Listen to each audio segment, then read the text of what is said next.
Okay, what's going on here? American Eagle apparently went full-on Nazi, and Cracker Barrel went woke. And the truth is, we're all being duped. Now, why did an ad for jeans spark outrage and hysteria from progressives while a logo redesign sent conservatives into a major meltdown? At first glance, these seem like opposite stories, right? But they're actually two sides of the same coin. What do American Eagle and Cracker Barrel have in common that's turning everyday branding or marketing into a culture war? If you remember, not long ago, American Eagle dropped this ad featuring Sydney Sweeney with the tagline, "Sydney Sweeney has great jeans." An obvious play on the word jeans, considering she's a beautiful woman.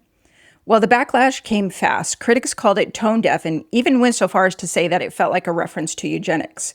And directly following that, mass hysteria among the left. And just as they started calling for boycotts, the right jumped in to defend it. Then President Trump chimed in to encourage people to buy the jeans. And just like that, the stock price jumped 23%.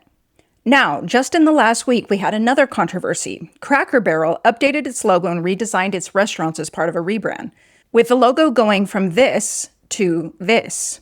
And this time, it was the right who became outraged, with accusations across social media that this was woke ideology, erasing the traditional values tied to Cracker Barrel's brand, specifically with the removal of the man next to the barrel. Following this controversy, Cracker Barrel's stock dropped nearly 8%. But let's pause for a second, because there's something deeper happening here and no one's talking about it. We like to think our reactions to these stories are grounded in logic, but look closer and you'll start to see something more primal. Whether it's progressives angry over a slogan or conservatives upset over a logo, the emotional reaction is almost identical.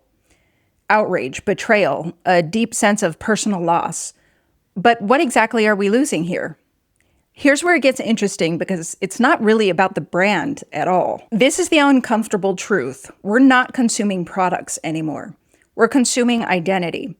Every part of our culture, politics, media, entertainment, even brands, have been pulled into this left versus right tug of war. 20 years ago, a logo tweak or an ad with a play on words was just marketing. Now it feels like a personal attack. Why? What changed in our collective psychology that makes a pair of jeans or a restaurant sign feel like an assault on who we are? That's the thread we should be pulling at. Here's the thing, brands have been studying us for decades.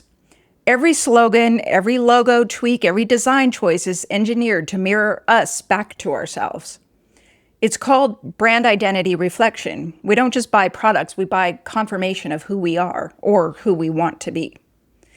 And when that reflection shifts, even slightly, it feels like a rejection, like being pushed out of the tribe. Because underneath all of that is the fear of exclusion. We're wired to protect our sense of belonging. So when a brand we've tied ourselves to suddenly modernizes or sends the wrong signal, it doesn't feel like evolution. It feels like abandonment, which raises the real question, why is our identity so tied up in a brand in the first place? Here's the truth we don't like to admit. We've outsourced a lot of our identity to corporations, politicians, and causes.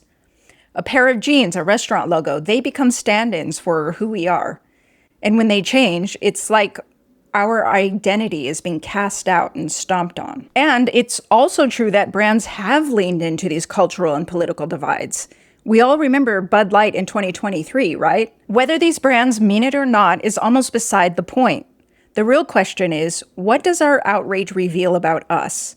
How quickly are we willing to let symbols define us? And how fragile does our identity become when it's outsourced to a brand or a political party? Until next time, stay curious and stay grounded.